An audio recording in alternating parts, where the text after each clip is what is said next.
मुल्क में सोने की फी तोला कीमत में 1250 रुपये कमी हुई है। सिंध सराफा बाजार ज्वेलर्स एसोसिएशन के मुताबिक 1250 रुपये कमी के बाद मुल्क में फी तोला सोने की कीमत 1,43,800 रुपये हो गई है।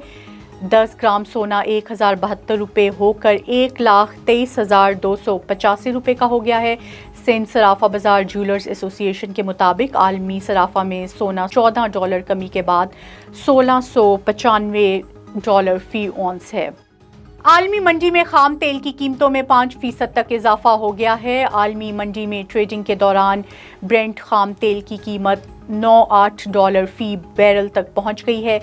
दूसरी तरफ WTI की फ़ी बैरल कीमत $93 फी बैरल पर आ गई है। दौरान ट्रेडिंग आलमी मंडी में गैस की कीमत में 5% कमी रिकॉर्ड की गई।